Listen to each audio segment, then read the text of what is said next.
And we're live.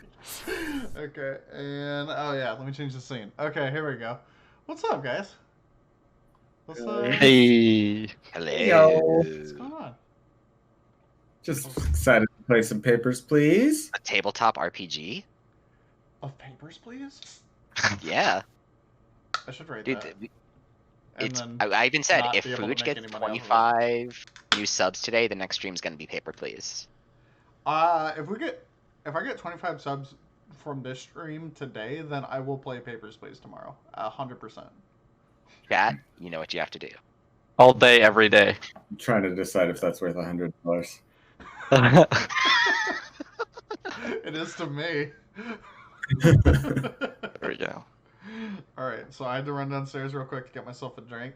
Got myself this HEB sangria soda. Is there actual wine in it? No, but it tastes like it. But it's also soda. So it's all the bad parts of wine combined with No. soda. No, it's not bad. Okay. It's like grape soda. It's like a grape soda, yeah, honestly. Okay. But like, it's got like a little citrusy in there, like, yeah, little grape, little little citrus, little something. I don't know. It's good. I like it. It's great, and it's one of their pure sugarcane drinks. So, I gifted a sub to Leanne. oh, Sweet nice. sugar cane in on the vein. I don't wanna go insane. All right, we're 1/25th of the way there. We can do it. I'm about it. I mean, obviously, I'm about it. It's like, play papers, please. That's fine. Give me $100. Play papers, please.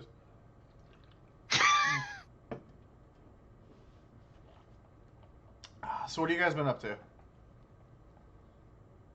since last week? I got Working. vaccinated. Oh, Nice. I am now 50 or 100% of the way towards becoming a lizard man. So Oh, that's I good. just hit gonna- my 2-week mark post-vaccination now, so I am fully inoculated, according to the CDC. Nice. yeah. Hogs and champs for vaccines, man. I finally scheduled mine for Tuesday. I got my first shot on Nice. Tuesday. nice. Are you gonna be a Oh, Pfizer boy Which or one- Moderna yeah, which boy? one are you getting? Pfizer. Nice. Nice. Oh, Pfizer, bro. Yo, Moderna sucked. Like Yeah. everyone and myself included, like the second one of Moderna, like yesterday, I felt like I was hit by a truck, and like the only thing that got me through it was having my new computer and just being Leanne, like, how was Oh, your yeah. second shot of Moderna? oh, it was rough. It was fucking rough. Like I feel great and fine today, but yesterday, oh my god, that was not a fun day. My coworker who's like in his 40s just got his second Pfizer shot and it put him on his ass. Like it was, yeah. Yeah. I like didn't Well- sleep the night before. Fucking like cold sweat. It was fun. Shit. Toad's Yeah, worth it though. Toad's I just had a worth it. sore arm. Oh yeah, now I can go outside and not kill people, so that's great. Get vaccinated is the TLDR, right? Mm-hmm. Yeah. 1 or 2 bad days for the ability to like live your life again. For Hot Boy Summer, hell yeah. Oh yeah! Oh yeah! Whoa! Holy shit! Oh. 23 subs. Okay. So, hi, buddy. We how need you one more been, Papers, sub. bud? please.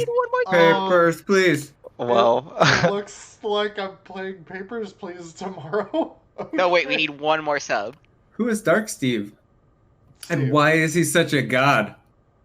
Steve. They also lol. re-upped us. Nicely Okay, done. yeah. Nicely done. Wow. All right. Well, that gives you Okay. that gives you the subs. Fuck yeah, bro. All right, let me pull up my schedule. I can say that, right? Yeah, Guess we're right? playing Yes, Papers, you can Please. Play that. Yeah. You can say that. I guess I'm playing Papers, Please tomorrow. Yes. All right, so Been done. today, Saturday. All right, so 2. Okay, so I get off of work at 2 tomorrow, and then we have a raid. Um, Yeah. So it's many DJ Papers, people. please, and raid. You have to do both. That becomes the stream. Hey, So many DJ people and just got Bulk, an if you're email watching saying they're this, subterfuge. yeah, if you're watching this, by the way, um, I'm not gonna be at raid tomorrow because apparently I have to play Papers, Please. Oh yeah. He doesn't I'm make kidding. the rules. There's plenty of time. I can do both. He just enforces them. Yeah. I just make them up on the spot and then immediately get called out. Oh shit. Okay, we're playing Papers, Please tomorrow. I will buy it live on stream, and You don't even own Papers, please? Oh my No. goodness. no, I don't own it. This guy isn't even a true fan of himself. I own Papers, please. It adds to the meme if I don't even own it. I'm about to own Papers, Please. So everyone's buying Papers, please. No. I can now buy everybody Papers. Oh, Please. we could do like a team stream of Papers, Please. This is no longer a D&D stream. This Oh, do is you want Papers, to? please only. I'll play Papers, Please tomorrow with you. Oh, Yeah. I play. Oh yeah. Wait, hold on. There's you can do Papers, that? Please, the We'll short Competitive film on Papers, Steam. please. Competitive Papers, Please. You get to understand the meta. You have to ban out everyone. No one gets in. No, I have been keeping that team fight manager game in my back pocket though. I do want to play that on stream. That's gonna be good. I haven't loaded it up at all. I want to play it from like That minute game's so one addictive. on there. It's so addictive. Just don't do the base campaign. Do New Game Plus. It's way more fun. I did The base New Game campaign's Plus, too hated it. regimented. Oh, dude, it's so much better though. It's the chaos. It's a harder meta to crack. Huh. All right. Okay. Keep that in mind. All right. Yep. So, Is there Cuss, way to buddy. put more Yeah. pods in chat? Hello. I mean, there's a lot more people that can Foojpog now. This is true. It was a very exclusive club before, and now it has become a good bit less exclusive. If Now you there's can 23 more Foojpog, people who can pog. Foojpog. Can I get a Foojpog in chat? Fujugapog. Can I just say, I cannot edit it to just be Fujupog. It has to take that many letters as the prefix, so I cannot fucking change it. I don't know, maybe at some point I'll be able to change it, but it's like, yeah, no custom prefix. You're not allowed. Shit, I think we're gonna have to get on some more emotes, Fooj. Are we back? I think we're back. Back. And we're back. It's working for me. And we're back! Yeah. There's an ad playing. We're back. Wait, you shouldn't get an ad. Are you logged in? Oh no, I'm not. Okay. If you log New in computer. and you're a subscriber, you don't get ads on the channel. New Yeah. computer and all. Yeah. Okay, so cool. There we go. All right. Technical difficulties, getting them out of the way. Oh god, I had like 40,000 little handout tabs open in Roll20. Okay, I gotta open them all again. I had them all organized. That's it. Here's what you order.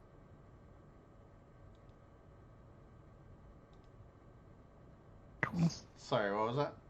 I said you can have us introduce our characters while you're organizing your Roll20 stuff. Yes, let's do that. That's a fantastic idea. So, you guys will notice today that we have, let me save some processing power here. We have 3 players. So yeah, we're gonna try out 3 players. It shouldn't be like a big deal at all. So, yeah. I'm not gonna change literally anything, so enjoy. Let's go with Muffin first. Of course, it's whatever. We're gonna go in the order that we go in. Muffin, what's your character? Cool. So I will be Jorah Meltlake.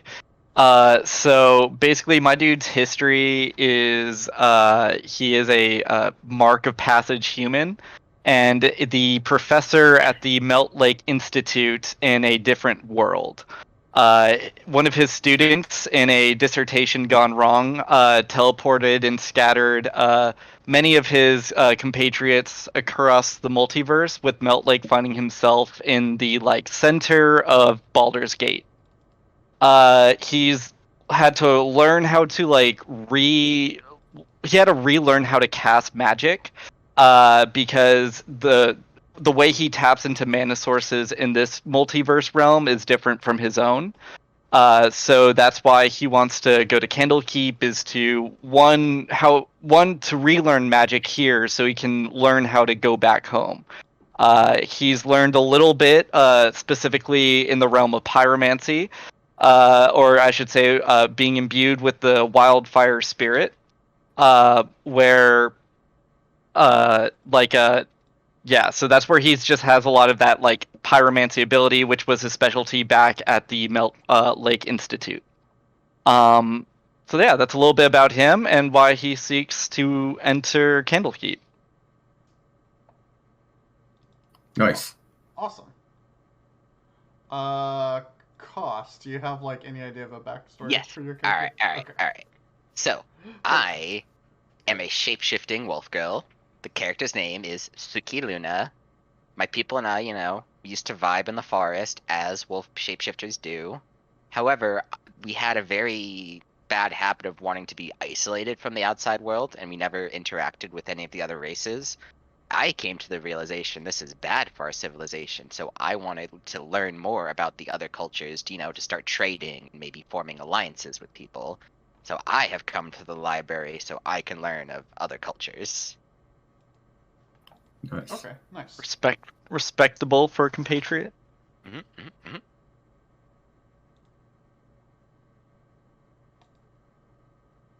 Right, Drum Dum. Yes. I will be playing Drum Dum Brewbeard. I am a mountain dwarf.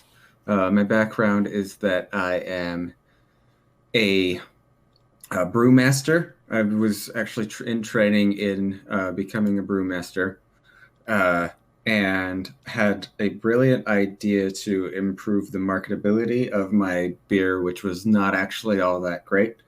And what I did was market it under the exact same name as the largest brew company within the Dwarven Kingdoms. They actually found out about this, and through the legal process had forced me to shut down my operations. And while all this legal battle stuff was happening, I actually ran into a salesman from one of the largest banks in the Dwarven Kingdom that I incorporate, and he actually was confused about my beer's name and the very large brewery company's name as well, and that allowed me to open an account with them, a credit account. That's essentially an infinite amount of money for me, as far as I'm concerned. I'm coming to Candlekeep to actually find all legal references to my old business and have them completely stricken from the library. I've come to actually destroy information to actually make it so that I legally have an account which will be charged to the original breweries company, so I can essentially win the lottery for free. Quite wily, this Drum Dum. Fantastic. So, as per the context of this, we have the book that starts this adventure. So, you have all come here together for seemingly different reasons. You have also all gained access to Candlekeep by the usual method, by giving them a book that they didn't currently have in the collection. What book did your character donate to them, Muffin? Or Jorah? So, as I was teleported from my own dimension, I actually have a novel that is similar but different to a very popular one. It's called The Orphan at the Symphony. So it's similar to Phantom of the Opera, but it's a very different since it's written from a author from my multiverse. So I bring that as tribute to the library, being as it's an original copy to this realm. Nice. And sorry, I have the thing over here. Tsuki, what did you bring? So, all of the current text these days about us shifters are very barbaric and portray us as savages. So I bought a book that we wrote and used to keep track of the history of our people to donate to the library. So a more accurate portrayal of history. Oh, okay. Yeah, that's actually pretty good. All right. Drum Dum. All right. Drum Dum has brought a memoir from his grandmother, who is his only living relative. He actually stole it from her. It's an unfinished memoir about her, essentially, the origins of her love story with who is also my grandpa, who passed away 5 years ago. It's based. She has also become kind of. She's developed Alzheimer's, so she can't remember a lot of the stories. But I've stolen the book, which is basically the only living memory of my grandfather. I've stolen the book to donate it to gain access. Oh, wow. Okay. Oh, man, there's some feels about that. Heavy. Deep. Okay. Okay. All right, yeah, that'll work. I think the what are those people's title? The scribe or whoever is like at the gate. Yeah, the avowed guy that's at the gate. Like as you're telling him the story of like what the book is, he's just like, it's just like crying. He's like, oh my gosh, you would give that to us to, oh my goodness, you would seek such knowledge for trade for something so valuable, so close to your heart. You truly must value knowledge. Just like gets the complete wrong takeaway from it. And he's like, of course, come in. Yes, my grandmother would be proud to provide this to the library. Yeah. That's my character's voice, by the way. Oh, cool. I'm gonna hate that. I kind of love it. So we went very different directions. Okay, so I just need to fix one or two things right here, and why is this not? Oh, because this one's dumb. Jora and HP. And I figured out why the tokens weren't saving. It's because I didn't have them representing a character. Yeah, that's why. They gotta be representing a character. That'll do it. Yeah. Which I fixed them on another page, but I didn't fix them on this one. And this is so exciting. Yeah, so the reason you guys are here, you've already given, but the book that's going to be leading off this adventure, which I'd like you guys to all come up with or give an example of, the reason that you're looking for this book in particular at this moment is known as Mazfroth's Mighty Digressions. The book is, and we'll start with the scene of you guys already have the book in front of you, and the book is just like being delivered to you. You're in one of the reading rooms. The book is 7 inches wide by 9 inches tall. The brown cover is worn from time and use. The name of the book and its author, Mazfroth Gether. Yeah, write that one down. Are elegantly written in cursive in black ink on the first page. The care put into the front page, however, does not apply to the rest of the book's contents. The handwriting is messy and hasty, as if they couldn't write down their thoughts fast enough. Furthermore, the book's 151 pages don't all match, indicating that the author kept adding more pages. The book's stitching is haphazard and looks like it could come undone at any moment. What was the name of the book again? Mazfroth. Mighty Digressions. You would know, coming in to look for this book, it is essentially a book about, well, there's a scattering of a bunch of things. but it contains knowledge about magic in the weave, lycanthropy and its origins, and demon lords of the abyss.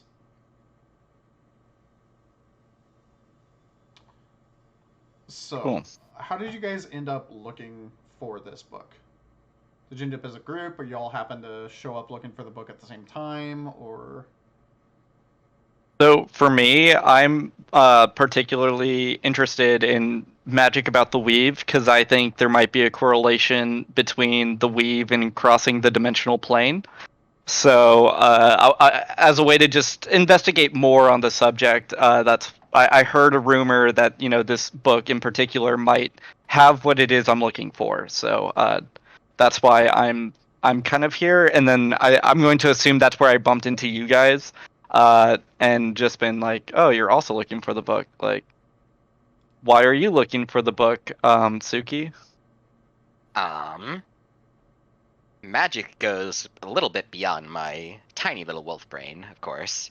However, there are some very strong magic users with my people, and I'm trying to bring back some knowledge for them to teach them what the benefits would be if we start to commingle with these other societies, like how it could also benefit us, and by that benefiting them as well by learning about our stuff.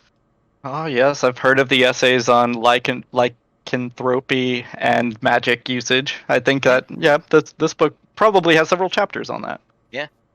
How about you, Drumdum? Oh yes, I love the Bard group, Demon Lords of the Abyss, and I would love to learn more about them and their exploits and how they became famous among the dwarves. I look at you unsettled.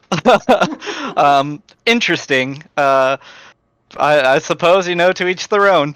And then, I wait patiently for Stuart to get her book.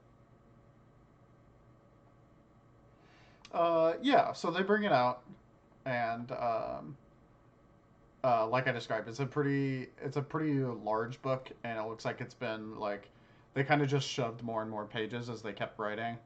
The handwriting and scribbles are like kind of all over the damn place. Who wants to try to read through it first? I'll take it since I'm the scholar. Sure. I walk over and read the book. Yeah, so reading through it, you get basically this like helpful information from it. All magic depends on the weave, an interface between casters and raw magic that is governed by Mistra, god of magic. Arcane spellcasters access the weave directly, while divine spellcasters are granted access to it by their deities and ideals. Damage to the weave can cause unimaginable destruction, as evidenced by the spell plague in 1385 DR, the Year of Blue Fire. You manage to get this much out of it when the book attacks you. Son of a... Is this normal in your cultures for books to attack? No. I've come to learn in this multiverse anything's possible. So what? Now I understand the human saying, the pen is mightier than the sword. Unimaginable destruction is my favorite Demon Lords of the Abyss song. Actually, I love what you're doing right now. I just want to throw that out there. You're welcome. Okay, so roll me. Oh wait, I need to edit the token. Need the. I'm assuming we roll initiative. Yeah. Go ahead and roll initiative.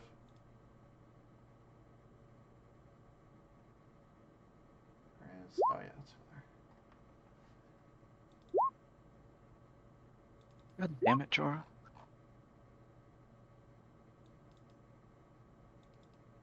Okay. So we got everybody on here. I need a cost. Hmm. So click on your. You have to select your token on the map. Okay. And then click on initiative on your character sheet. Okay. And let me. Ooh. I lack initiative. Switch. So do I, scenes. Koss. So do I. Boom. There we go. Okay. I had to patch together the cameras on this scene, so everybody should. I don't see other people's names on their tokens for the turn order. Yeah, because you can only select your own. Oh, yeah, I can change that later during the break. Just remind me. Not a big deal. Okay, so, and let me make sure that they don't have any changes to this thing, so I don't murder you guys. Okay. Yep. We all die turn 1. Great stream. Yep. I mean, that would be funny, but, like, yeah. Also a pretty large waste of time.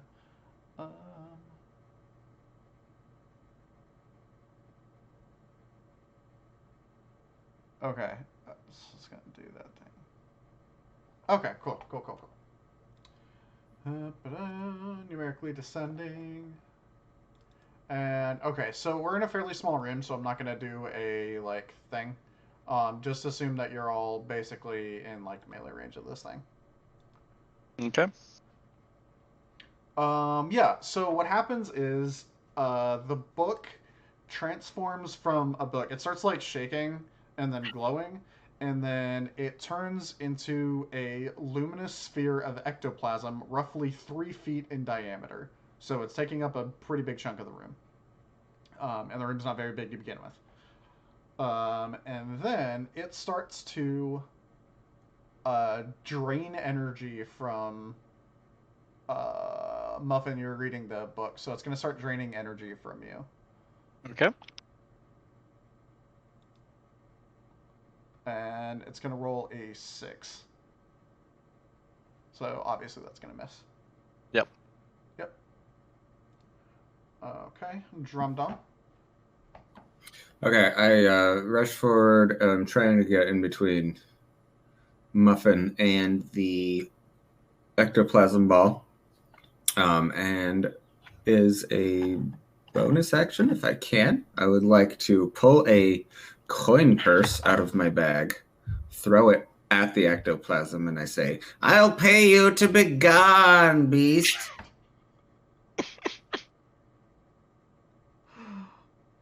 Yeah, okay, that's fine. I'll allow it. Okay, so you throw this thing. Give me a ranged give me a ranged attack roll. Give me a ranged attack roll. I guess I'll do give me a d20 plus whatever your dexterity modifier is. Okay. Hold on. I have the wrong thing. D20.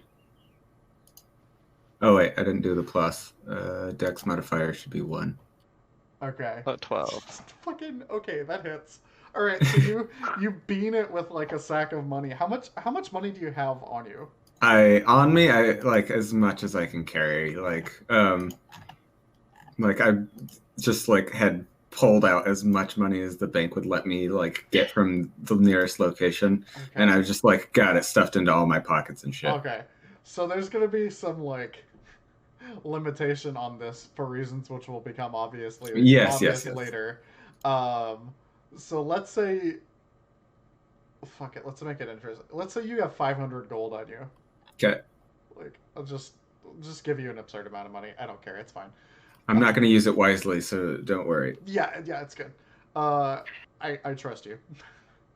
So, okay, so you just throw this, like, I'm guessing, like at least 15 gold. Yeah. Like you know those, like, Nike backpacks that have, like I was thinking more like a small coin purse. And then it's like, oh, okay, so like a small like a ball like you could hold in your fist. Okay, that's fine. That's silly. We'll just say it does 1 damage to the thing. Like, Alright.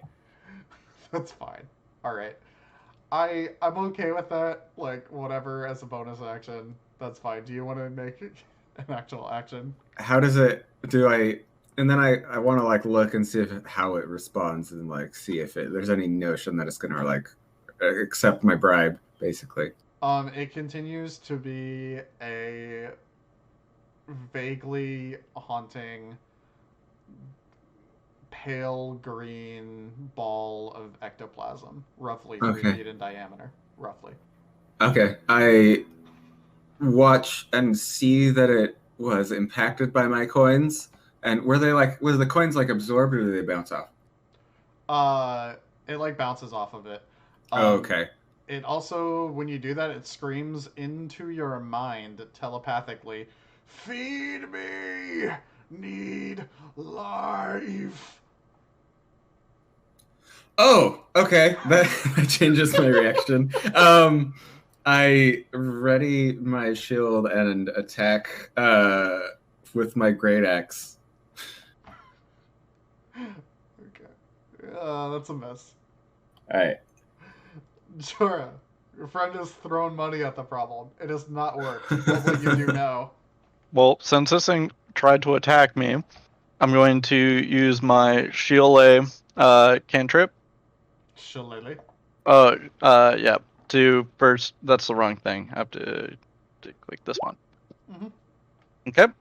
So now my staff like glows with the power of the circle of fire, so it's just like glowing a dim flame, but not actually on fire.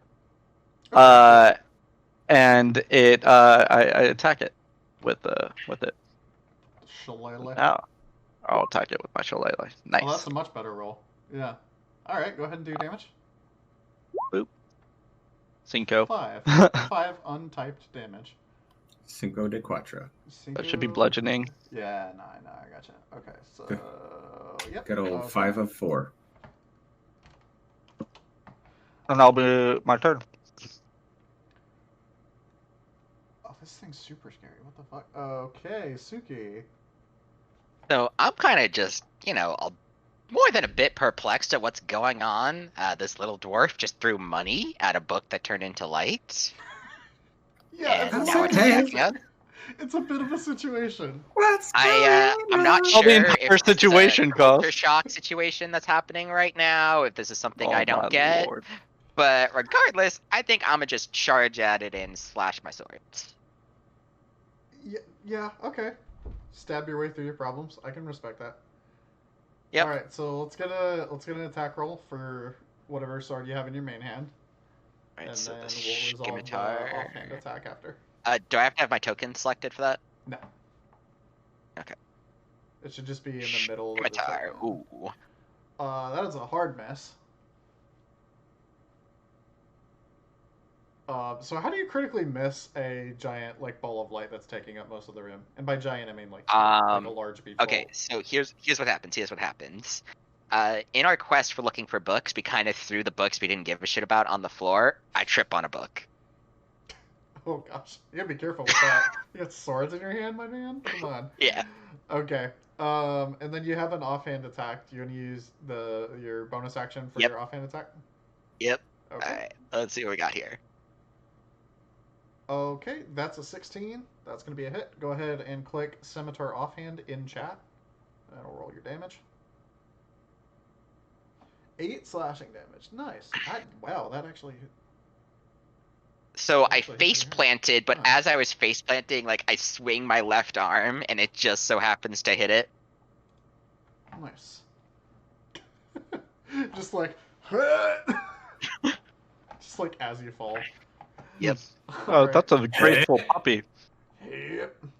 Hey. Okay.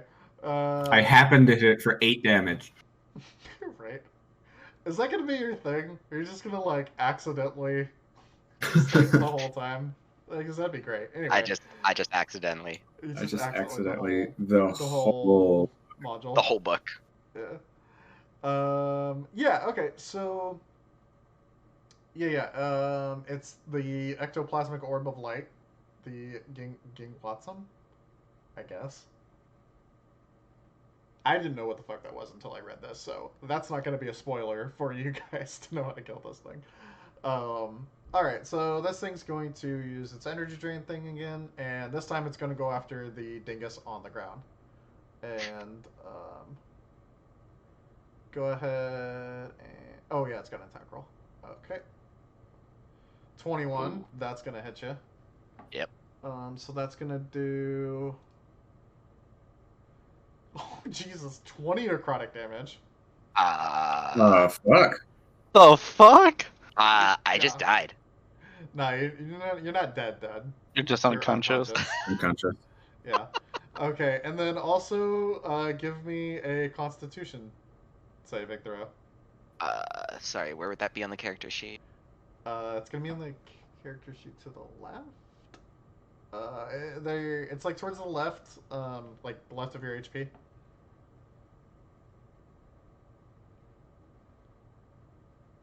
Do I just click Constitution?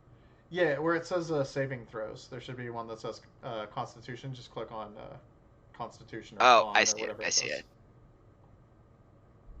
Oh, nice. Okay, cool. All right, so you don't suffer the extra effects of the attack. But I am still down. You are still unconscious. Yes. All right. All You right. consciously avoid the extra effects. Yeah. This is tracking so far. Drum Dum. You've seen this like, it looks like a like. So you have this orb of like ghastly like green light floating in the room, right? And then you see like this green light start pulling out of Suki, like flowing into the orb, and the orb gets like slightly bigger, and like, yeah, All right. and Suki just falls over. Well, I guess she was on the ground already, but whatever. Yeah. I super. She slips on a book. Falls further over. A beam of necrotic power streams out from his brain, and he goes unconscious. Yeah. Okay, I ready my great axe again. Nice. That's a hit. Go ahead and roll that dam. Big dam, big dam. Big damn, big damn. 16 damage. Dueling style, hang on. Dueling is for one-handed weapons when not using a shield. Well, I didn't know that. So you can take that 2 damage off then. Yeah, that's cool. That's cool. We got this. Maybe to change from a great axe. I don't know. We can figure it out. It's not a big deal. We'll work with it. Whatever. Yeah. Okay, I'll take the 14 slashing. 14. All right. So you tear through this thing. You get a solid hit on it. Feels pretty good. Friend's still unconscious, but like, you're doing some work. You got movement and a bonus action. Would you like to do anything else? It's a dueling axe, says Catway. Obviously, yes. Dueling axe. Yeah, it is a dueling axe. No, I will. I'll reach for the coin purse that dropped onto the ground. Yeah, that's fine. Okay. That's it. He just picks his money up. It's like, all right, Jorah. Let's see. So first I'm gonna hit it with my shield, and that's probably not gonna hit it. That does not hit. And then as a bonus action, I'm going to cast Healing Word on Kos to heal him for 7. Fantastic. Yay! All right, Suki adds 7 HP. You can actually do that on the token too, by the way. Neat.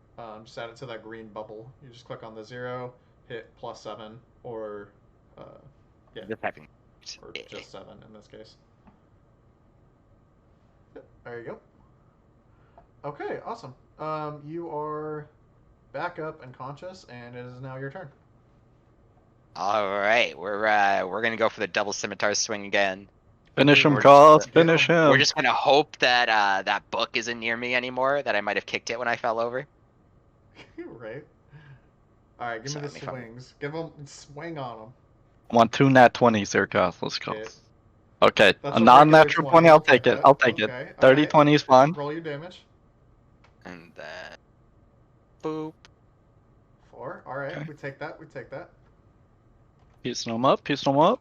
All right, now we go for the offhand swing. So, Nice, nice. Nice. Also a hit. Also a hit. All right, Put numbers all right. on the board. come on, big money, big money, big money. Ooh! Yeah. Ooh, there you go. There Okay. you go. And with that, with the offhand swing, the orb dissipates with one final scream. Need life.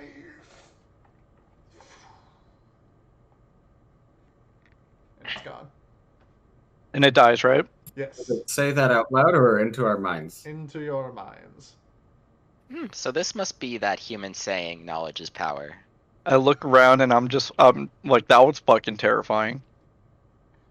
I tried to pay the man and he would not accept. Out loud in your brain minds. Saying You can buy hurts. life with money, does it not know? It seems not to be of intelligent in nature. More energized and primal. Could I do like an arcana check to like see if I understand what that being is? Yeah, sure. Arcana. Fuck. I know nothing of this thing. So you know that sometimes there's things like imps and other like small like trickster kind of creatures that like to turn into other stuff so that they can like ambush like cats and mice and stuff to eat them. So maybe it was one of those, but like big spooky orb thing. Sure, why not? I don't like it since I don't understand it. Cool. Payment not accepted. There was an issue with your payment. The spectral orb has not accepted your payment of 500 gold. There's an error processing. Oh man. Error processing payment. Payment has gone into the void. Right. Just all of your money just vanishes. Oh, that's why he gave me all the money.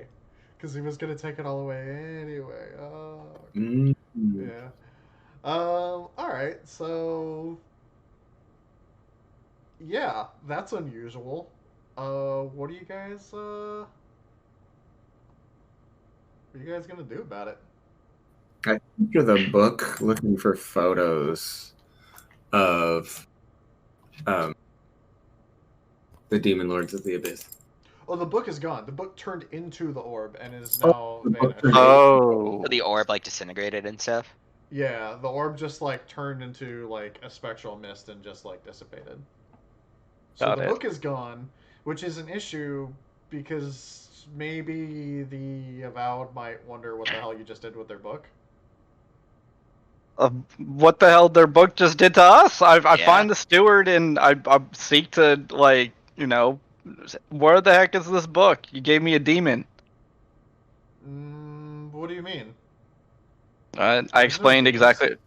I explained exactly what happened. Yeah. Like we opened the book and it turned into this light thing that we have no idea what it is. So I just assume is a demon, and just explained that like it dissipated after we killed it. Well, that is highly unusual.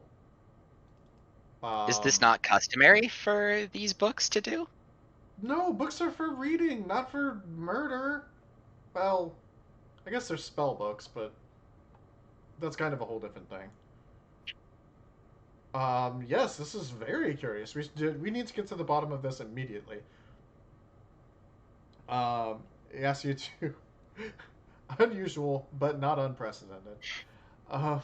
We need to look into this immediately. This I maybe shouldn't be telling you this, but this is actually the third time that this has happened now. I like face palm, and I'm just like, you guys should really put up signs that say, you know, books may consume you. It's not entirely impossible that this has happened before, but Elegante's camera has turned off. He DC'd from the disc. He's back. Okay. Says it's not entirely unprecedented, but it is definitely troubling that this is now the third case of this happening recently. Actually, if you could look into this further, we could possibly reward you with sure we have some sort of magic item that we could give you. He like thinks about it for a minute. He says, perhaps a helm of comprehending languages. I'm sure we have a spare one of those around here somewhere. That definitely perks my character's ears up. My wolf like ears. visibly, yeah. Yeah. Sorry, Wi-Fi went down. And repeat.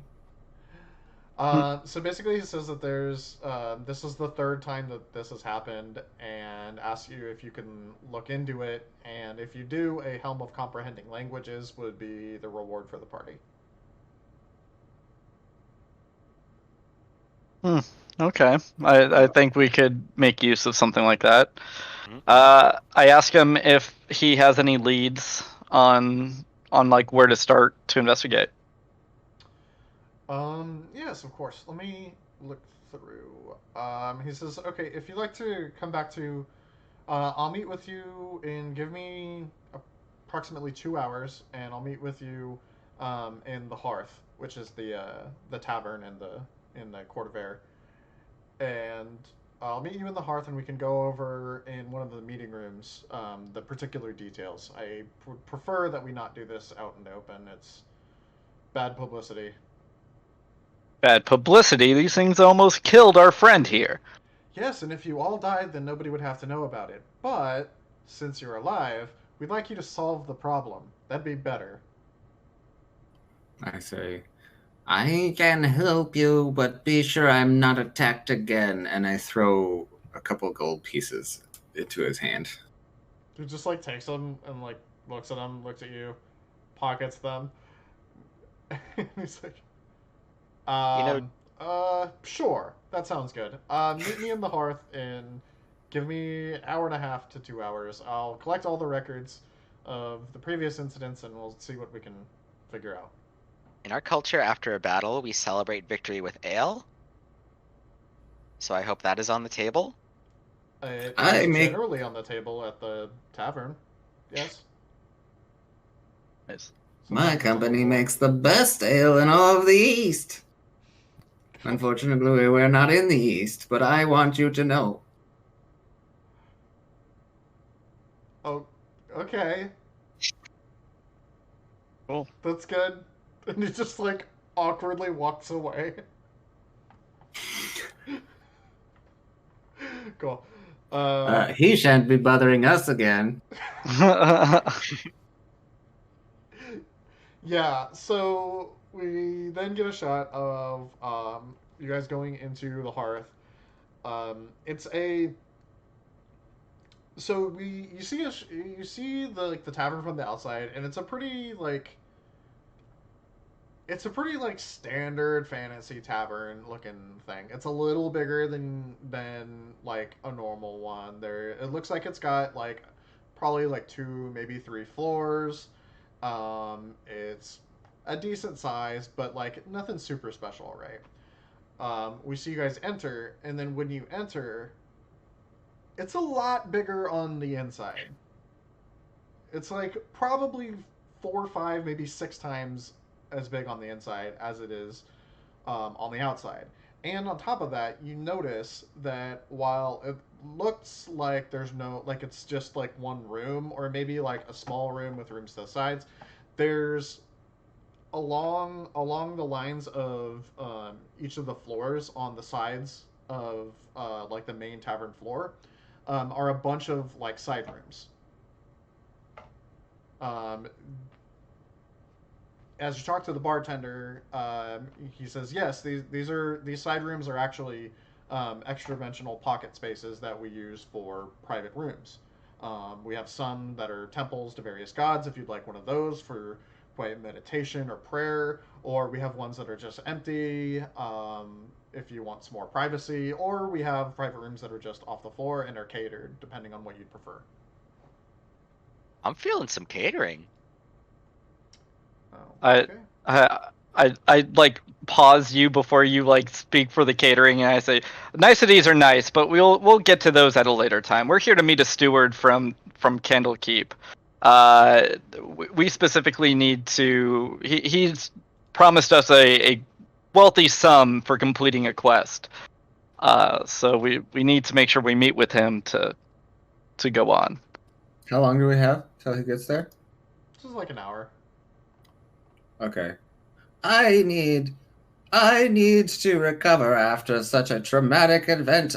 I shall find a spa. I don't want to go get my hair dyed.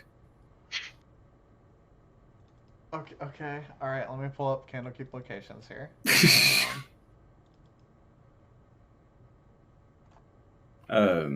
Something I forgot to mention about my character. Like, he's clearly had his hair dyed many times recently. Like, it's like got rainbow colors in it, but it's mostly faded green. And I also got like a bunch of like poorly done temporary tattoos that have been fading as well. Nice.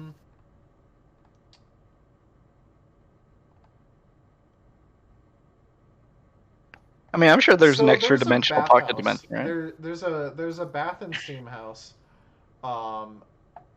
that you could use to go like bathe. There's not really like a spa though. Okay, I'll go to the bathhouse.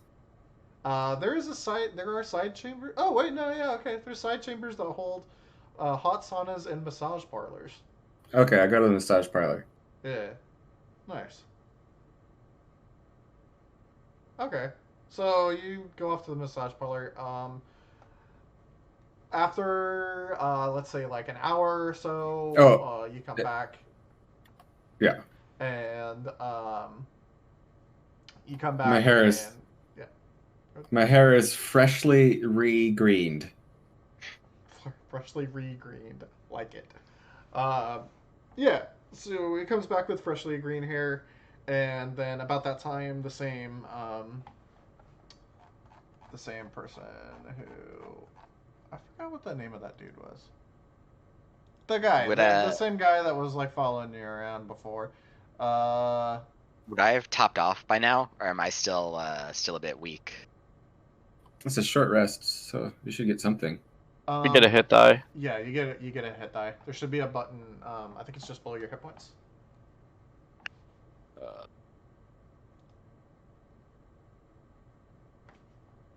Oh, I see it. Hit dice. Yep, there you go. Okay, so add 4 HP. Nice. Okay, so... Oh, wait, those are the great readers. No, you don't get them. Where's the escorts? I don't remember where the people who... Oh, we could pay for escorts? No, not that. Not that. Nope. This took an interesting turn. No, Mercy. Not on my watch. Anyways, I don't remember where that list of NPCs is, but whatever. Yeah, so the same guy comes back, and he goes through a couple tomes and sits down with you, and basically tells you that Mazfroth's Mighty Digressions is the third book to transform into an ectoplasmic monster. The other two were The Dark Hunger, which is a book about a powerful entity served by star-fearing warlocks, and Fallen Tethymar, about a dwarf king named Galen who sought to reclaim his kingdom in the Desert Mouth Mountains. What was the second book? Fallen Tethymar. Oh, sorry, the first one. Tethymar? The Dark Hunger.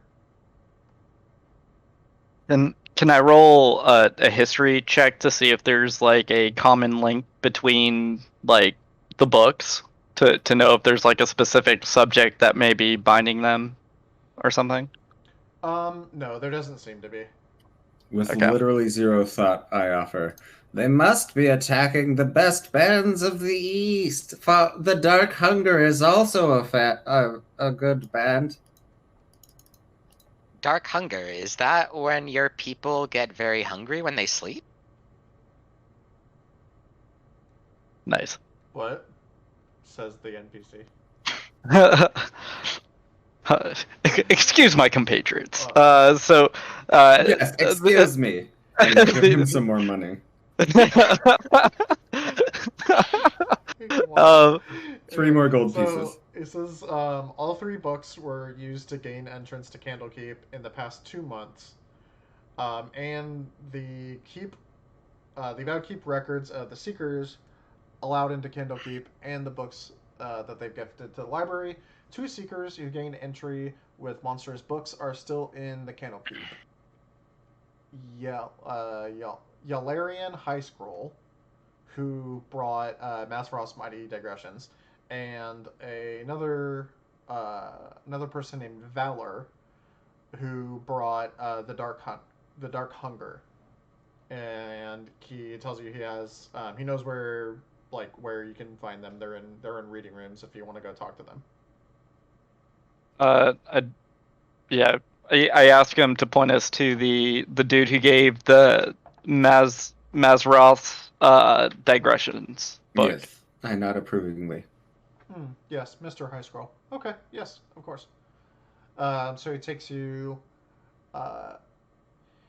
over to the House of the Binder, which is a building in the Court of Air that you can go to get like copies of books made. Remember, one of the things that Candlekeep does is, while they don't give away originals like ever, they will make copies of anything from like rare sacred texts to spell books to whatever you want. If you have the money to pay for it, they'll make you a copy of the book. That happens in the House of the Binder. So he's over there in the House of the Binder, socializing with a bunch of other followers of Ogma. He's you see before you a youngish adult male, wearing acolyte's robes of Yogma, who I believe is a god of knowledge. Yeah. And he seems to have a approachable demeanor and a relaxed posture while he's talking to a couple of other acolytes wearing similar attire. What's my feeling on the other acolytes grouped around him? They just seem like they're talking about some sort of arcane theory that it sounds like if you walked into a group of people who were actually talking about particulars of the math behind quantum dynamics. Just I know what some of those words are, but not in this context. Okay, I walk up and I say, "I'm sorry to interrupt your boring drivel. However, we have use of this man.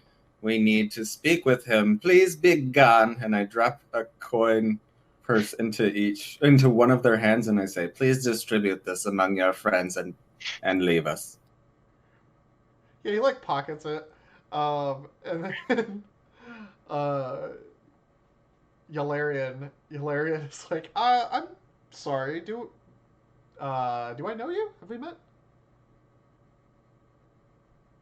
You know me by my reputation alone. I am the greatest of all brewmeisters in the East. Jesus, that voice, dude. Okay. Sorry. This is, I'm not particularly familiar with brewmasters. Did you need something? Do you require some knowledge, perhaps?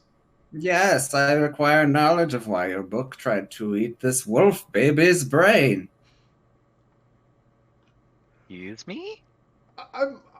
He looks genuinely surprised. He's like, "I'm sorry, I'm having difficulty parsing that sentence. Could you explain what you mean?" I do not explain myself to people such as you. Help the men understand. And I wave over to the other two. I walk over and what my short stouty friend here is trying to say is, we recently were at the library of Candlekeep, and we were looking at the Mazfroth's Mighty Digressions, which we believe you delivered as tribute to enter the library. Whenever we opened it, it tried to murder the lot of us and came mighty close to consuming the life force of our buddy, and I point to Suki. I had no idea that books could be so powerful. And must get more of these for my people. So I turn to him and say, I would like to know where you received that book. Oh, goodness. First of all, let me apologize. I had no idea that there was anything wrong with the book. I purchased it 10 days ago. At least of what I thought was a copy of Mazfroth's Mighty Digressions. Actually, now that I think about it, I did get a decent deal on it. Maybe that's why. I brought it from a market stall in the Wide. If you're familiar with the upper city of Baldur's Gate, it's the market there. Like, so wait, you said, what was it called again? Sorry. Something in the Wide. It's yeah, he said he bought it from a market stall in the Wide, which is a large, which is very, like, popular market. You guys would probably be very familiar A big with bazaar kind of thing, like going to Pike Place in Seattle kind of deal. Yeah, it's a very large, very crowded marketplace in the upper city of Baldur's Gate. Okay. I look at him and say, like, I understand. Wild magic will be wild. It happens to the best of us. However, I do recommend prior to delivering anything to the Candlekeep library that you cast some sort of identification spell on it, and I like give him a scolding on the safety of magic usage as a professor of the thing. I give him a tongue lashing, and then I straighten up my robes and I look to my compatriots and I say, I think we have seen everything we need to see here, unless any of you have extra questions for him. No, well handled, compatriot. I applaud you on your handling of this man. I like pat your head like my stouty friend. Things. Once you've dealt with enough mages, you've learned to communicate with their kind. And I give you a wink as I start to head out the door. Yeah. So he tells you, like, on the way out. He's like, one more thing. Sorry. I don't remember the name of the stall, but I believe it had something with Dune in the name. I'm not. I was very busy, very noisy and hectic. I don't think I'll be returning there if I can avoid it. Something with Dune in the name. Dune. Are there any other details that you may have slipped your mind about what it looks like, where in the market it might be, or things of that nature? He just kind of looks kind of apologetically and shakes his head. I look at him again sternly. I say, and also remember to lay off the drink. And I like point at him, and then walk out of the door. He's got like a Before I leave, Before I leave, I want to ask him: did they sell any food at this stall? Do you at least recall that? No, they sold books. Some rare, some not so much. You gotta diversify your portfolio. So Muffin's already left the room, right? I like walk out on that. Yeah, okay. And then I say, thank you for the information, man. Buy yourself a drink. And I toss him a coin. He, like, fumbles to try to catch it and, like, drops it. And then, like, leans over and picks it up. Thank you? Mostly just because Muffin just told him not to... Right. Told him to lay off the drink. Yeah. Okay. So what's the next step?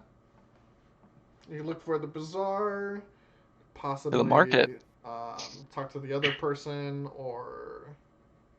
I mean, I guess it would be prudent to talk to the other guy. Because we would have to leave Candlekeep and bring another tribute to come back in to talk to him if we wanted to do that. So we're better off talking to the other guy and then heading to the market.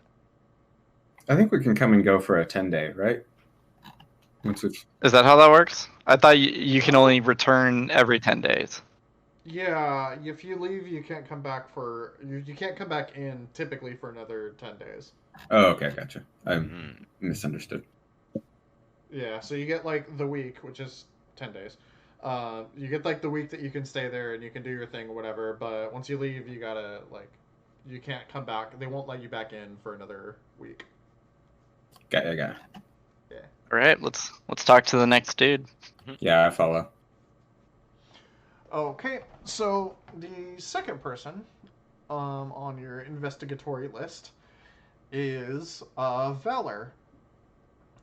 Your person tells you that Valor has been reshingling the roof of the hearth during the day, or tends to pace around the court of night or the court of air at night. At this point, I think it's still fairly daytime. So yeah, you go back to the hearth, and on the roof is a rather large and intimidating looking tiefling, a female tiefling.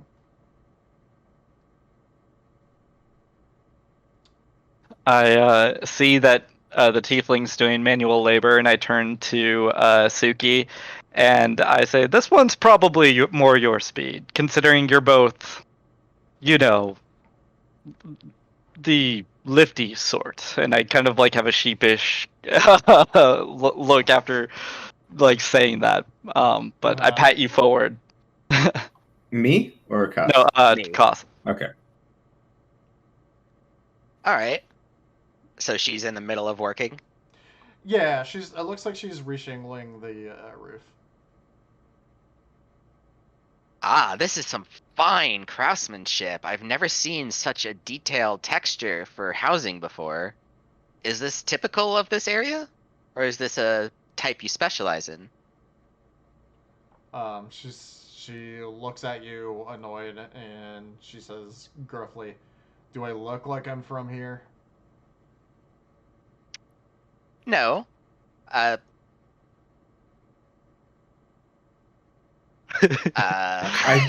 chime in from a distance. That's a social breakdown. That threw me off guard.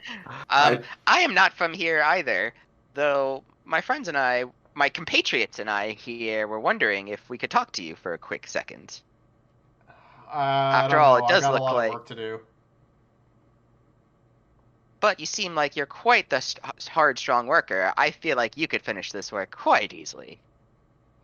So she looks you up and down for a second. Give me a persuasion check. Oh boy.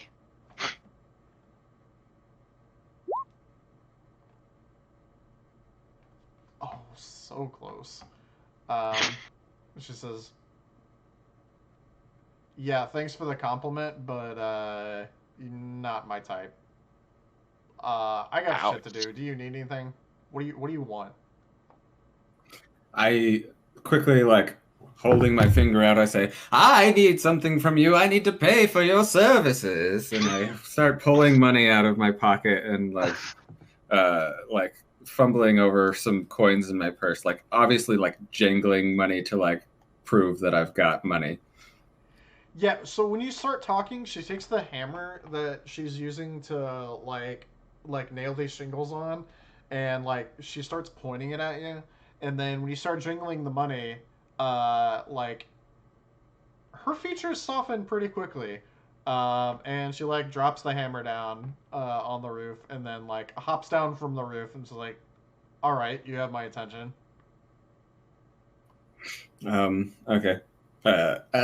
Listen to this man, hear us out, and I shall pay you what it's worth to you. Say a day's wages, a week's wages, a month's wages. All right, deal. She just holds out a hand to shake your hand on it. I like reach out briefly to shake her hand, and then like see that there's dirt on her hands, and then like kind of wave away, and I say, you shake that hand," to Cuss. I happily shake. Cool. She grips your hand like entirely too tightly. And she says, "All right." I don't think it phases my character that much. Yeah, it's like incredibly inappropriate how hard she like grips your hand when she goes to shake. She's like, "All right, what do you want to know?" And then I like kind of motion towards Muffin, like, help us out. We both just kind of look at Muffin, like, help us out, bro. I step forward and say, well, what we're looking for is, and I explain the whole thing, the same thing I kind of went through with the other guy of like, you delivered a book to Candlekeep that turned into some sort of like energy monster. You know, we're just wondering where she got it from. Okay.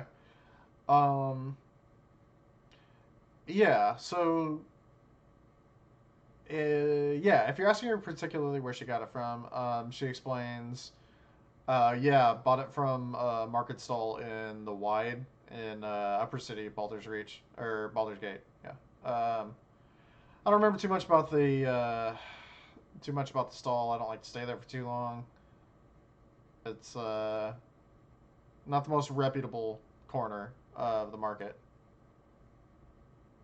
Do you recall what other stands were nearby it? Or any of the other stalls that were nearby? She thinks about it for a minute. Shakes her head. Nah. Did you know that the book was a fake when you bought it?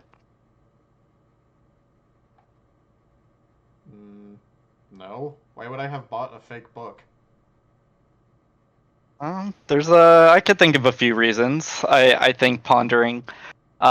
Still not totally convinced by her answer on that as being a satisfactory answer.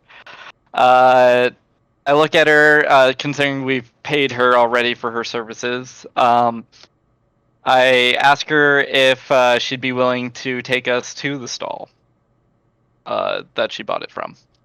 Yeah, so here's the thing. I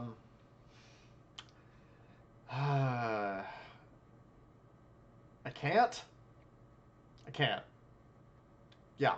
Can't do that. Couple of reasons, actually. First and foremost, the Avowed were not particularly happy when that book turned into Naughty Book. As I'm sure you've realized, they're a big fan of books and pretty much just books. So when it turns out the book that you give them to get into their big building of books, because you need to read something in one of their books, turns out to not be a book, they get a little pissed. Yeah, so I apparently have to repay them the value of that book, plus interest and damages. And yeah, the last guy who came in and yeah, the book ate somebody. It was a whole thing. Killed him somehow. Not sure. Didn't give me details. They're super pissed. I can't go anywhere. That's why I'm working on this stupid roof. If I could leave, I have shit to do. Well then, I'm sure our little one could make it a little more worth your while. Well, he owes a debt of a life plus all kinds of stuff, so we won't. I don't think we have enough money to like pay off his debt to the library. That's why he's working here. So okay, that makes sense. I then go into a long-winded lecture on the hazards of magic, similar spiel I gave to the other guy, and then I bid him a good day. Her. Yeah. She also tosses in. Yeah, they did say, I don't know if it's helpful, but since you're gonna pay me a whole month's wages, and she like gives you kind of half a grand. She says, before one of the wizards killed the damn thing, it did also try to turn into a spider and scuttle away. So seems they can turn into more than one thing, not just a book and a spooky orb thing. The spider. Which book did she provide again? The Dark Hunger. The Dark Hunger became a spider. Interesting. That makes sense. We usually This like is to sounding- snack on spiders at nighttime. This is sounding more and more metal by the minute. Yes. He really does, though, right? Like, it's Yeah. actually pretty good, like, metal band names or like song names. Okay, and then I guess I need to start haggling with her about how much money I'm actually going to pay her. Oh, you already shook on it. There's no haggling at this point. She says, yeah, so when I'm not, an indentured servant here, kind of, but I guess that's kind of on me, so I can't really be too pissed about that. Yeah, I'm a bounty hunter. A pretty damn good one, too. So it's going to cost you at least 1,000 gold. I shall pay the wages of your indentured servitude. What are your current wages? If you shall not tell me, I shall find out from the... What are they called? The Avowed. I can find out. I don't have, like, a dollar number on this. I don't think they expected anybody to try to, like, pay her out. Although, that is interesting. I mean, I guess to step out of the scene for a second, I guess the module's assuming that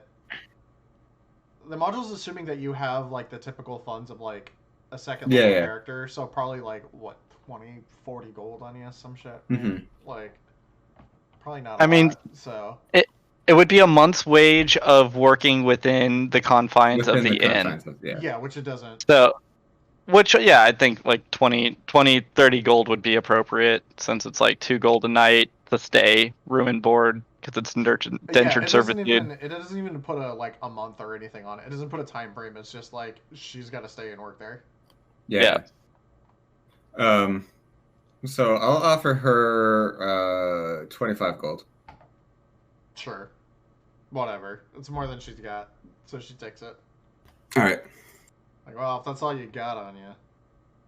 Well, it would have been a lot more had you walked us there, as I step out. What I'm saying.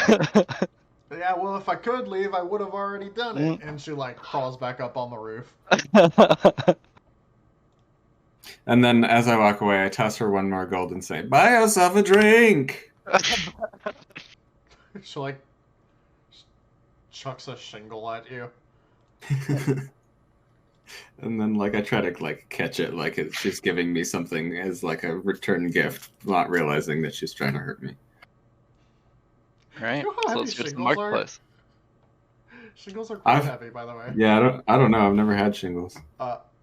Me neither. Alright, Nice. whatever. That's fine. Points. Alright. I've never had shingles. Okay. Checkmate. Alright, so it seems like you guys are gonna have to probably head to Baldur's Gate at this point. Yep. Onward. At this point, I'm just confused, and so I'm just following Muffin because it seems like he knows what he's doing. Yeah, I'm basically in the same boat. Seems like a good policy. At this point, it seems like a good policy. I don't know if I would always say that's a given. Just follow Muffin. Like, I have an air of authority because I'm a teacher, so I just have that kind of like teacher thing where like I'll just like look at Cost when he's like acting up as a wolf boy and just giving him the look of like you're in trouble, and he's like sorry. My wolf ears perk down. Behave yourself. Cost, what gender is your character? Wolf girl. Girl, okay, female. Okay. Yeah. Okay. That's what I thought. All right. I thought so, but I just thought I'd ask. Yeah. Okay. So, it takes approximately 5 days to get to Baldur's Gate from Candlekeep. Most of the trip is uneventful until the 4th night of your journey, where you get to move to the untitled map that I had to put together. Bum bum bum. Bum bum bum. Oh, I didn't put your things on here. What? So is this like as we're just wandering in the forest right now, or like are we at camp for the night? You're at camp and don't look at the stream, please. You're No. at camp and you are. We're at camp. Yeah, seems good. One time at band camp, I was attacked by enemies. That was cool. Sick. And you are attacked by. Yes. So you're going through. You've made camp, and you are attacked by a group of giant rats, and in the distance, a were-rat. Whoa. Yeah. And Why did it have to be rats? You said What's this it is wearing, nighttime? though? This is nighttime. Okay, so I got that dark vision. Same. I can see the fuck out of these rats. I can see them in shades of gray. That's hilarious. It's a weird sentence, but alright. And it's not inaccurate. Right, give me them initiative rolls. Dun, dun, dun, dun, dun, dun. Click your token. Make sure you click your token before rolling the thing. Yep. I mean, originally I rolled a 15, but you deleted it. My initiative is dog water, dude. Oh, hey! No offense, Goth. None taken. Alright, so we got everybody on here. We got everybody on here. Alright, so it's descending. Alright, and who's first? Giant rat the first. It's gonna come in and it's gonna bite you. It's gonna give you a little bite. Yeah. Oop. My webcam might have just died. Okay. That's fine. You can work on that. Does a 10 hit you? Who's it attacking? Tsuki. It's Tsuki. I don't think it is. I think it has like a 14, 15. Yeah, probably. It's a fighter, so yeah, probably not. Sorry, what'd you ask? AC. What's your 16. AC? Oh, I should have it on the token, right? Oh, Yeah. why's it not showing on there? I don't know, whatever. Oh, because it's not a bar. That's right. Anyway, okay, so that's gonna be a miss. Tsuki, is your turn. Cool. So I'd say my character's probably two wolf-like features are I've got the tail and I've got my wolf ears, and I'm just like growling right now. It's pretty fucking pissed off. Oh shit, I'll just change my battery after this turn. Yeah. Yeah, I'm gonna just look at the one that just bit me, tried to bite me, and I'm gonna swing my swords at him. Do it. Cut him up. Cut him up. Right. Nice. Cool. And then Okay. we're gonna follow. That's gonna hit. And then we'll follow up with the offhand. That also hits. Nice. Here comes the damage, though. Yep. Yeah. Offhand. That offhand damage. Dude, yeah, your offhand should be your main hand. Right? Is offhand damage supposed to be higher than main hand? No. 'Cause- At this point, like, You're just getting way better rolls. That's funny. Oh yeah. You rolled a 1 on your damage for the First one. main hand. Yeah. so like you just like graze it with your first slash, and then you come through and just like cleave it in two. Maybe Right. I'm actually left-handed. Yeah, you're like learning. He's left-handed and doesn't know Wait a it. minute. Is that a thing? Hold on. Is left-handed a thing? It's like, wait. Where I come from, Okay. our elders would beat us if we tried to use our left hands. I was actually watching a video on this. Like, it was really looked down upon to be left-handed as a fighter in the Middle Ages. Like, Yeah. no teachers would teach anyone left-handedness. Interesting. It's a Yeah, whole 'cause, thing. like if you're left-handed and your opponent's like right-handed, then like the way that you like depending on the stance, like square up on each other would be square up on each other is like not ideal. You also can't correctly create a phalanx with shields and stuff. Right. Yeah, there's like a whole bunch of like weird, stupid stuff that you wouldn't think. But it's anyway. Yeah. Okay. So next we have the were rat. So this thing screams at you from the shadows, a good ways ahead in the tree line. How dare you attack my rats? You're supposed to just die and give us your stuff. Damn you! And it's gonna shoot you with a hand crossbow. Oh shit! Yeah, that's gonna be on Drum Dum. So you're the closest one. Okay, that hits. Yeah. As you could expect, a crit success is probably a hit. 10 damage. 10 Oof. piercing.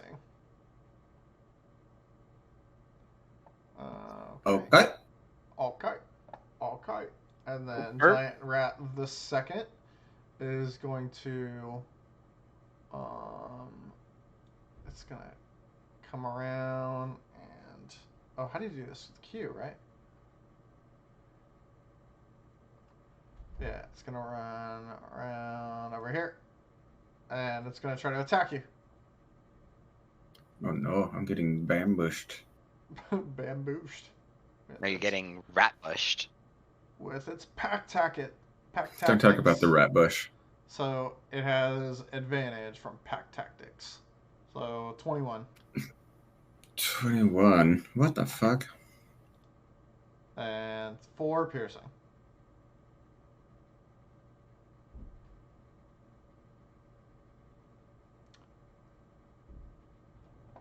Okay.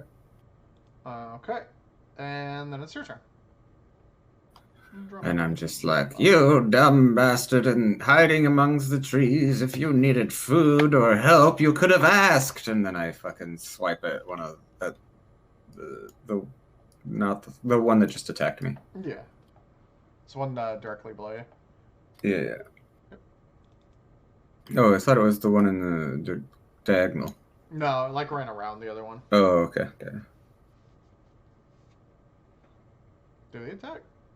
I'm trying to. Finna. Yeah, you're doing a pretty good job. Alright, 7 slashing. And yeah, you just kill it.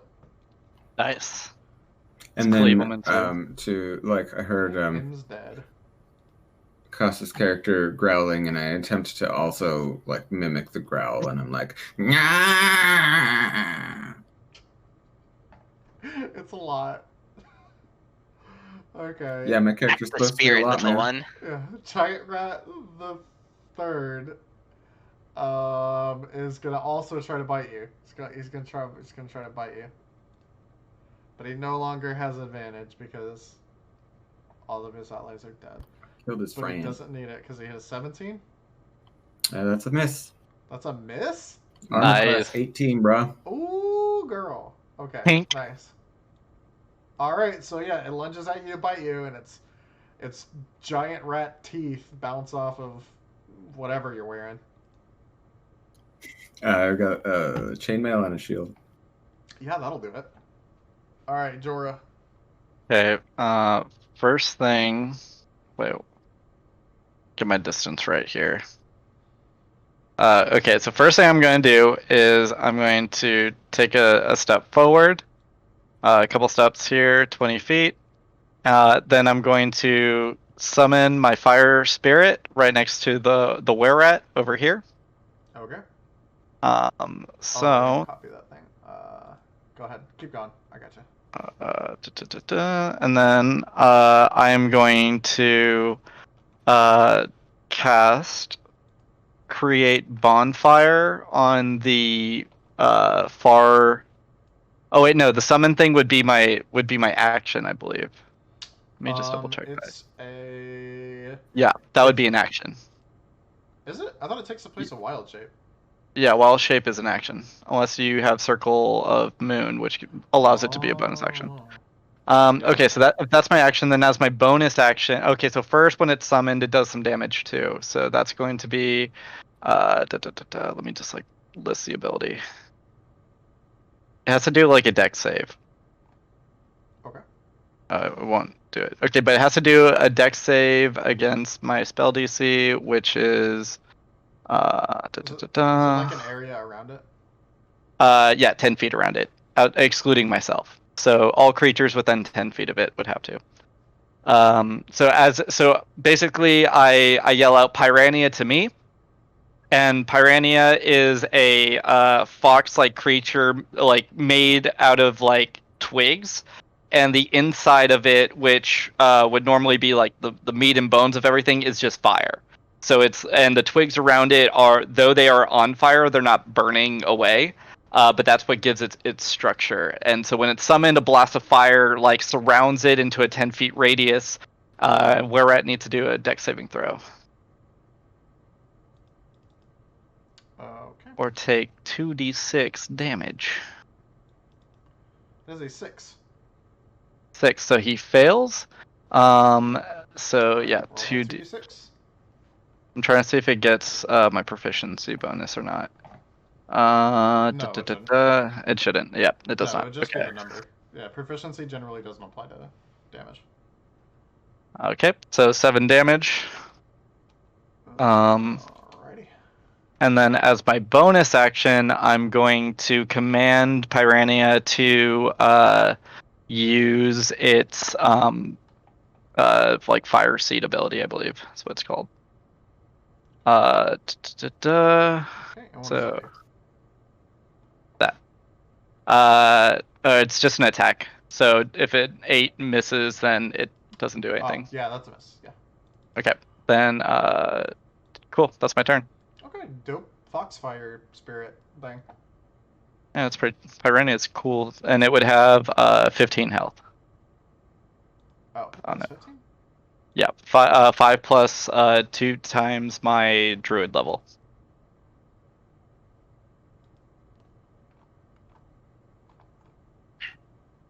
Okay, I'm gonna link it to its hit points. You should have access to the sheet. Maybe you don't, actually. I do. I got it.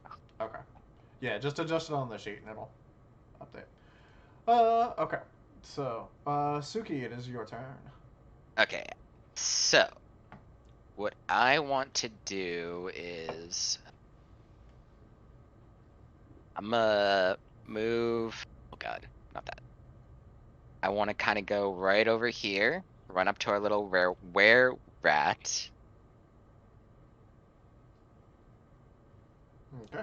Oh, if I move, I only get 1 action. Is that how that works? Yeah, so you can move. Don't in D&D, don't think of movement as an action.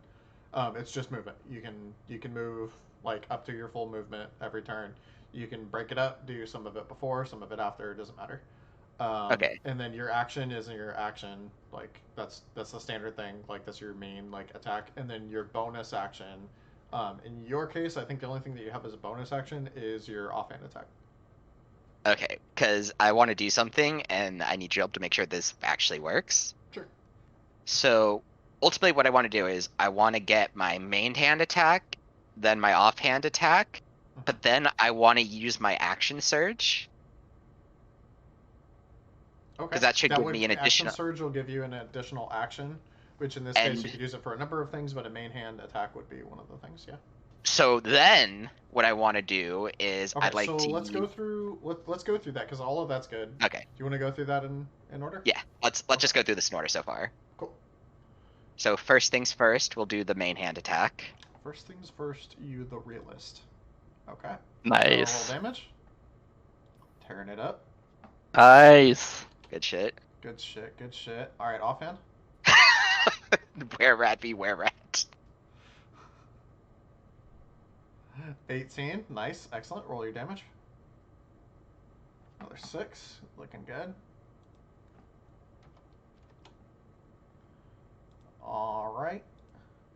It's looking rough. It's not down yet. Alright, so then I'm going to do my, what do you call it? The action surge. Okay. Hell yeah.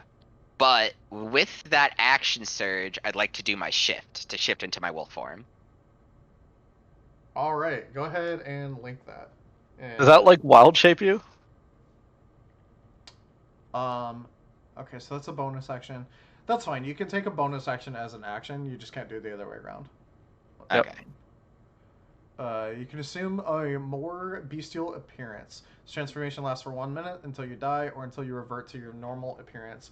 As a bonus action, when you shift, you gain temporary hit points equal to your level plus your con. So it's going to be 2 plus. What's your con modifier? 2. 2? Okay. Yeah. So let's do for your token then. I'm going to go here and let's see. Does this character sheet have? What is it? What am I looking for? Hit points. Oh, HP. HP 10. Temporary. There we go. Yeah, 10 hit points. Okay, so you get 2. Your level plus con, so 4. Cool. All right. And then we will.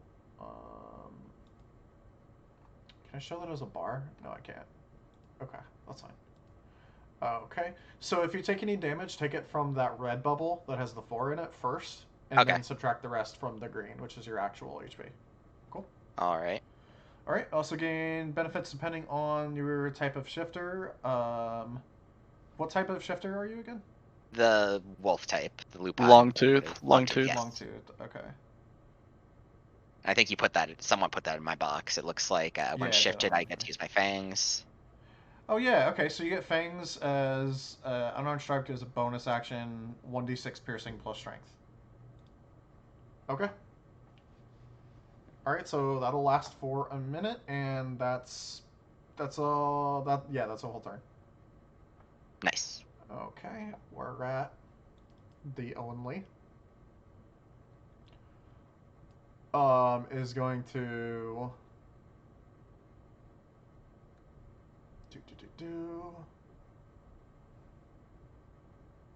Where we're at the only is going to use its action to disengage and fucking sprint the shit out of here. Did he actually escape? Or oh wait, there's one. Yeah, they still got one guy. No. Yeah, it's sprinting off. There's one where at left. Let's keep this in turn order for just a moment. We'll say it's off the map. I'm not going to take the token off the map, but we'll say it's like, I don't know, like down here. What's his movement?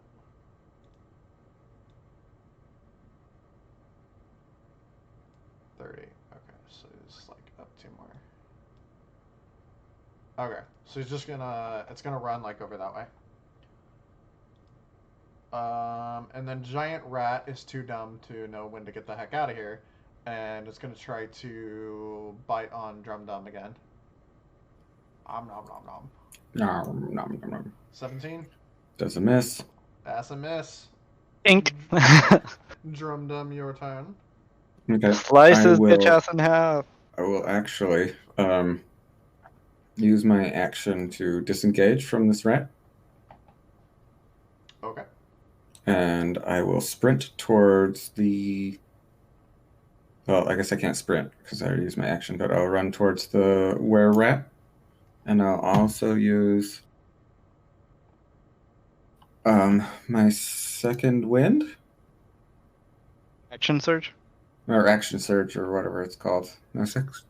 Oh, you're both fighters. That's right. Second wind heals you. Action surge gives you another action. Action surge. Or. Wait. Oh, I thought second wind was action surge. I don't have action surge then. You should if you're level 2. Yeah. You do. So use action surge to run at him even farther and attack him. Can I catch up to him? Action surge doesn't let you move any farther. Oh, it doesn't give you movement. Let's use the action to move. Okay, then never mind. Can I?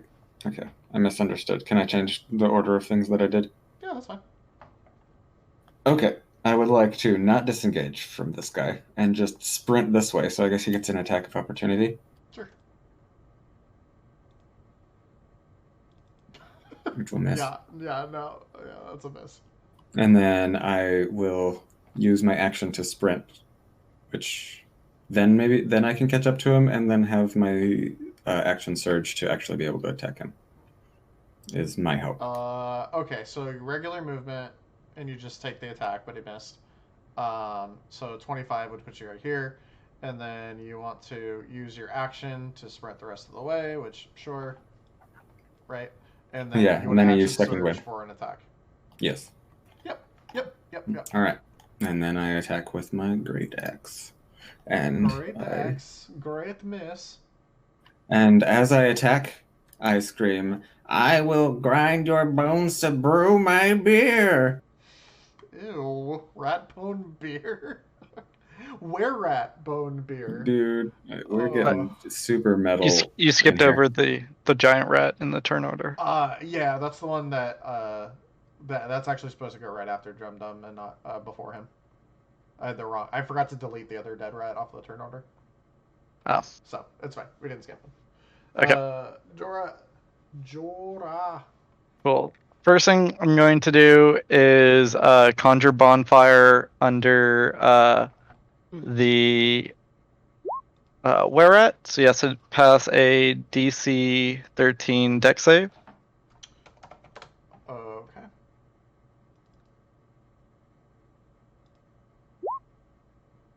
So he does, so he takes no damage, but that's alright.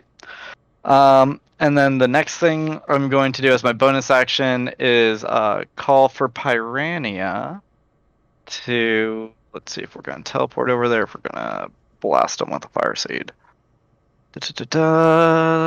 Yeah, they both get proficiency bonus. Okay, so I'm just going to hit them with fire seed. Which I can do from Piranha's sheet, I believe. Character sheet, flame seed. 12. Does a 12 hit? Yes, I believe it's 12 hits. Yeah. Nice. So I do 1d6 plus 2. You can click flames, the word flame seed in chat. Right here, attack. Do the damage. Oh, perfect. 6 fire damage. Yeah. Plus PB. What's PB? Oh, proficiency bonus. So that's 8 fire damage. Oh, nice. Okay. So yeah, Piranha shoots, or does that kill it? I'm assuming it does. No. It does not. Okay. But still, Piranha shoots a small little spittle of fire as it just like burns the giant rat a bit. Nice. Okay. Yeah. That's looking pretty grim for the were-rat. Wait, no, I was hitting the giant rat. Oh, the giant rat? Yeah, no, since these two, okay. I figured these two will be able to take the were-rat, so I was just cleaning up the ads. Same stuff. Yeah, that's that does kill it though. Yeah. Oh, sweet. Okay, so yeah, screams of fiery burn as Jorah lets out a maniacal laugh as it sears. This burning rats apparently is something he enjoyed. But that's turn. That's a good turn. Okay. Dude, I'm liking the smell of these burning rats. Okay. So I'm a little confused right now. So I'm in wolf form. But do I still attack with my sword as my primary action? Yeah, you can. Yeah.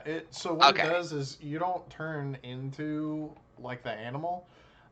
What happens is you turn into like a more bestial form of. Gotcha. Like, so like you look like a person, but the same way the were-rat is like a humanoid. Kind of like anthropomorphic rat. You're an anthropomorphic wolf. Okay, so like normally I just have like the ears and the tail, but like when I transform, I basically become werewolf almost. Yeah, you look like a werewolf. Yeah. Gotcha. Okay. So what I'm gonna do first is start hoofing it over here. Then we're gonna attack with my main hand first. So, scimitar roll. Okay, yeah, alright, never mind, I regret everything. Okay. Sorry. I googled the words anthropomorphic wolf to see if I could, like, do a funny. Oh, why would you do that? Oh, no. Oh, no. I'm so glad I wasn't streaming that. Oh, no. Yeah, no, it was real bad. Let's just shut down the channel, everybody go home, bad. Oh man. Jesus. Okay. So, I have a tear in my jeans. What the heck? Anyway. 13 hit. 13. Oh. That's gonna hit. That's gonna hit. Sweet. Cut him up. Cut him up. Ooh. Ooh, that's 8 some good slashing. damage. All right, making way here. -8, so we're back to not 88. -8. Okay, we're back to where I thought he was when I thought you were attacking a different person. All right. And then I want my follow-up to be my my biting him. Who do the bite? All right. Yes. Give him the bite. How? Do you have that on your character sheet? I do not. Just hit freaking scimitar. It's the same thing. We'll just thematically make it the bite because it's the same damage dice and same proficiency bonuses and everything. Oh, it is. Huh. Oh! Oh my god! Please tell me you just bite out this guy's throat. I just go straight for the jugular. This is fucking going to be the most metal death ever right here. Yeah. So we get a scene from the Animal Planet. I don't particularly want to describe like gore, but we've all watched Animal Planet, right? Like, if you've ever there's an Instagram account called Nature is Metal. Yeah. If you are not an adult, I would not recommend looking at it. It is difficult to see, but even if you are an there's adult, some I'd pretty find it metal questionable. shit on there. Oh yeah, definitely yeah. But yeah, it's supposed off of there. It's bad. There's blood everywhere. Yeah. As much as Jorah enjoyed burning rats, like the sight of just like that gruesome, vicious attack, like made me wince and turn away. Is that after I do after I probably have his like jugular in my mouth, I spit some of it out and I just start howling at the moon. Oh. All in the distance. Yeah, you just like tear this thing's throat out. Yeah. Okay. Oof. Oof. I whispered to Pyrani, I was like, don't get on his bad side. I was trying to run away. Okay.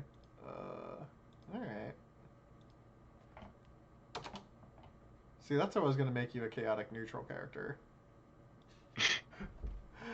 Sometimes shit happens. Alright, so. Yep, you making your way downtown. Walking fast.